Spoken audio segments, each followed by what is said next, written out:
नमस्कार दोस्तों, स्वागत है आपका अपने YouTube चैनल में। और आज का हमारा बहुत महत्वपूर्ण टॉपिक होने वाला है राष्ट्रकूट वंश। चालुक्यों के पतन के बाद जो सबसे शक्तिशाली वंश हुआ दक्षिण भारत में, उसका नाम है राष्ट्रकूट। राष्ट्रकूट वंश ही है जो हमें एलोरा और एलिफेंटा की गुफाओं से अवगत कराता है। एलोरा और एलिफेंटा की गुफा राष्ट्रकूटों द्वारा बनाई गई है। ये अपने शैलकृत अर्थात चट्टानों को काटकर मंदिर बनाने की प्रथा के लिए जाने जाते हैं। भारत में शैलकृत मंदिर किसने बनाए हैं? राष्ट्रकूटों ने ही बनवाए थे, जबकि रथ मंदिर चोलों द्वारा बनाए गए थे। क्लियर? आज हम पढ़ने वाले हैं राष्ट्रकूट। उससे पहले हम देख लेते हैं इनका जो विस्तार था किस जगह था। क्लियर? राष्ट्रकूट वंश के बारे में देख लेते हैं। देखो, ये राष्ट्रकूट वंश है और ये पहले चालुक्यों के अधीन थे, बाद में चालुक्यों को हरा देते और स्वतंत्र बन जाते हैं। अगर पूछा जाए राष्ट्रकूटों की भाषा क्या थी, कन्नड़ इनकी भाषा थी, याद रखना। क्लियर? बहुत महत्वपूर्ण वंश होगा ये। ऐसा वंश होगा जो आपका त्रिपक्षीय युद्ध में भी भाग लेगा और मध्य प्रदेश तक इनका क्षेत्रफल या विस्तार होगा। तो ये आपका राष्ट्रकूट है। इनके पश्चिम में वातापी, पूर्व में बेंगी, उत्तर में कल्याणी और दक्षिण में पल्लव थे। इन सब वंशों से घिरा हुआ वंश था राष्ट्रकूट। उसके बाद भी ये अपने महाराष्ट्र पर अधिकार करते हैं और यहाँ पर शैलकृत मंदिर बनवाते हैं। क्लियर है? तो राष्ट्रकूट की स्थिति देख लेना कहाँ थी। उसके बाद अब पढ़ते हैं लूसेंट के माध्यम से पूरा राष्ट्रकूट वंश। शुरू कर लेते हैं राष्ट्रकूट वंश के बारे में। राष्ट्रकूट वंश का जो संस्थापक था, जो दिया गया है, दंतीदुर्ग था। 752 ईस्वी में ये वंश शुरू होता है। क्लियर है? अब देखो नेक्स्ट। शुरुआत में कर्नाटक के चालुक्य राजाओं के अधीन थे। ये इनके सामंत थे और इनकी राजधानी क्या थी? मनकीर या मान्यखेत। आपको याद रखना, अगर क्वेश्चन ये पूछा जाए कि राष्ट्रकूटों की प्रथम राजधानी क्या थी, तो राष्ट्रकूटों की जो प्रथम राजधानी थी वो याद रखना नासिक थी। जिस तरह से हम चोल पढ़ते हैं, चोलों की राजधानी तंजौर थी। हाँ, तंजौर थी, लेकिन पहली राजधानी उरैयूर थी।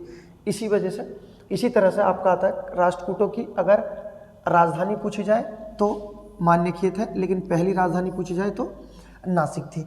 और इनकी भाषा बात कर चुके हैं हम, कन्नड़ थी। अब देख लेते हैं नेक्स्ट आगे जो दिया गया है। राष्ट्रकूट वंश के कुछ प्रमुख शासक दे रखे हैं, इनके नाम हैं, एक बार देख लेते हैं।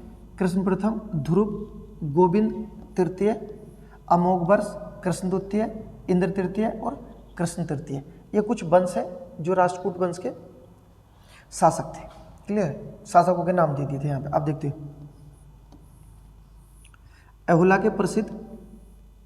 के प्रसिद्ध कैलाश मंदिर का निर्माण कृष्ण प्रथम द्वारा किया गया है। बहुत महत्वपूर्ण पॉइंट है ये कि एलोरा में सबसे प्रसिद्ध मंदिर कृष्ण मंदिर है। इसका निर्माण प्रसिद्ध मंदिर कैलाश मंदिर है, जिसका निर्माण कृष्ण प्रथम द्वारा किया गया था। और एलोरा की गुफा किसके द्वारा बनवाई गई है? ये भी आपकी राष्ट्रकूट द्वारा बनवाई गई है, जो कि 1983 में यूनेस्को की सूची में गई थी। और अगर पूछा जाए एलोरा की गुफा की विशेषता, तो बताना ये 3 धर्म की गुफा है। ठीक है? संपूर्ण भारत में एकमात्र ये ऐसी गुफा है जिससे 3 धर्मों के उल्लेख मिलते हैं। एलोरा की गुफा यहीं से मिलेंगे आपके बौद्ध धर्म के और जैन धर्म के और सनातन धर्म हिंदू धर्म के, तीनों के यहाँ से प्रमाण मिलते हैं एलोरा की गुफा से। क्लियर है? उसके बाद नेक्स्ट जो आपको याद रखना है, अगर बात कर लेते हैं एलिफेंटा की गुफा। एलिफेंटा की गुफा भी इन्हीं के द्वारा बनाई गई है, वो आगे दे रखी है, उसे आगे देख लेंगे। उसके बाद देखते हैं नेक्स्ट आगे जो दिया गया है। ध्रुव राष्ट्रकूट वंश का पहला शासक था जिसने कन्नौज पर अधिकार करने हेतु त्रिपक्षीय संघर्ष में भाग लिया था और उस समय प्रतिहार नरेश, वत्सराज एवं पाल नरेश धर्मपाल को पराजित कर दिया था। क्लियर है? ये जो थे अपना जो 2 वंश थे प्रारंभ में कन्नौज के लिए लड़ते रहते थे, पाल वंश और प्रतिहार वंश, लेकिन राष्ट्रकूट राजा ध्रुव ने इस युद्ध को त्रिपक्षीय संघर्ष या त्रिपक्षीय युद्ध कर दिया। और इसमें होता क्या है, ध्रुव प्रतिहार और पाल दोनों को हरा देता है, लेकिन अंत में त्रिपक्षीय युद्ध का जो अंत होगा उसमें किसकी विजय होगी? अंत में जो लास्ट में जो निष्कर्ष निकलेगा उसमें प्रतिहार वंश की जीत होती है। क्लियर है? तो ये याद रखना, किस दक्षिण भारत के वंश ने त्रिपक्षीय संघर्ष बनाया था? तो याद रखना ध्रुव, बहुत इंपॉर्टेंट है, याद रखना। और ये पूछना त्रिपक्षीय युद्ध किस कारण होता था? तो कहना कन्नौज पर अधिकार के लिए त्रिपक्षीय संघर्ष होता था। क्लियर है? अब देखते हैं नेक्स्ट आगे जो दिया गया है। ध्रुव को धारवर्ष भी कहा जाता है। क्लियर है? उसके बाद देखो नेक्स्ट अगला देखा, गोविंद तृतीय ने त्रिपक्षीय संघर्ष में भाग लेकर इसे चक्रायुद्ध व उसके संरक्षक धर्मपाल तथा प्रतिहार वंश के शासक नागभट्ट द्वितीय को पराजित किया था। तो जो त्रिपक्षीय संघर्ष था, जो कन्नौज को लेकर त्रिपक्षीय संघर्ष चल रहा था, उसे किसने चतुर्पक्षीय किया था? तो इनका नाम याद रखना, गोविंद तृतीय। त्रिपक्षीय संघर्ष से बहुत क्वेश्चन पूछे जाते हैं, सही से पढ़ना, क्वेश्चन यहाँ से आते हैं। उसके बाद देखते हैं नेक्स्ट आगे जो दिया गया है, पल्लव, पांड्य, केरल, उसके बाद गंग शासकों के संघर्ष को गोविंद तृतीय ने नष्ट किया है। ये जो यहाँ पे लिखा ना, केरल जो शासक है इसका नाम चेर है, याद रखना। क्लियर है? दोबारा बोल देता हूँ, पल्लव, पांड्या, चेर और गंग शासकों को गोविंद तृतीय ने नष्ट किया था। बहुत महत्वपूर्ण, याद रखना। उसके बाद देखते हैं नेक्स्ट आगे, अमोघ वर्ष के बारे में दे रखा है। अमोघ वर्ष जो था जैन धर्म का अनुयायी था।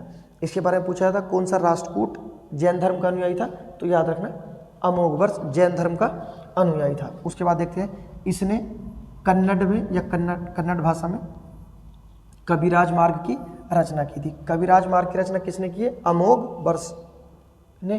कौन से धर्म का था? तो जैन अनुयायी था। उसके बाद देखते हैं नेक्स्ट, आदि पुराण, त्रिषष्टि लक्षण महापुराण के रचनाकार जिनसेन। उसके बाद गणितसार संग्रह के लेखक महावीरचार्य। उसके बाद अमोघवृत्ति के लेखक शाक्तायन।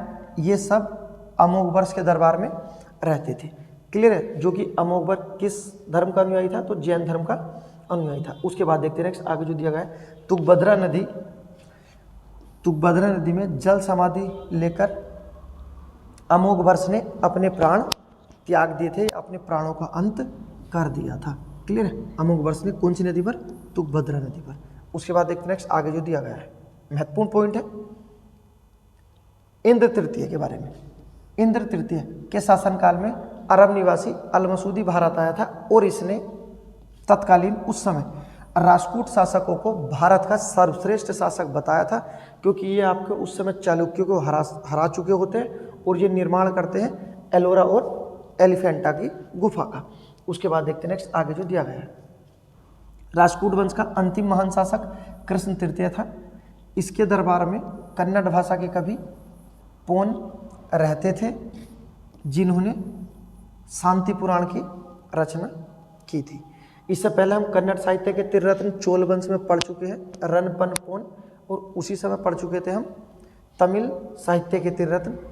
ठीक है, तो आप याद रखना उनके नाम जो आपने चोल वंश में पढ़ा था। उसके बाद देखते हैं नेक्स्ट, कल्याणी के चालुक्य तेलवदुत्य ने 973 ईस्वी में कर्क, व्यक्ति का नाम है, कर्क को हराकर राष्ट्रकूट राज्य पर अपना अधिकार कर लिया और कल्याणी के चालुक्य वंश की नींव डाली। क्लियर है? प्रारंभ में चालुक्य से ये हार जाते हैं, लेकिन लास्ट में जीत जाते हैं। उसके बाद देखते हैं नेक्स्ट आगे जो दिया गया है, गुफा के बारे में दिया गया है जिसके लिए राष्ट्रकूट जाने जाते हैं। ऐहोल एवं एलिफेंटा दोनों ही महाराष्ट्र में दोनों स्थित है, एलोरा और एलिफेंटा। गुहा मंदिरों का निर्माण राष्ट्रकूटों के समय हुआ है। ठीक है, तो आप ये याद रखना कि भारत में शैलकृत मंदिर अर्थात चट्टानों को कटवाकर मंदिर बनाने की परंपरा किसके द्वारा प्रारंभ की गई थी? तो कहना राष्ट्रकूट। तो याद रखना शैलकृत मंदिर किसने बनवाए थे? राष्ट्रकूट। अगर पूछा जाए रथ मंदिर तो पल्लव द्वारा, और शैलकृत ना हो, रथ मंदिर ना हो, सिर्फ इतना पूछा है कि पूरे भारतीय इतिहास में मंदिर बनाने की परंपरा किसके द्वारा प्रारंभ की गई थी? तो ये याद रखना गुप्तों के समय। क्लियर है। शैलकृत मंदिर आएंगे राष्ट्रकूट, रथ मंदिर आएंगे पल्लव और मंदिर आएंगे गुप्त।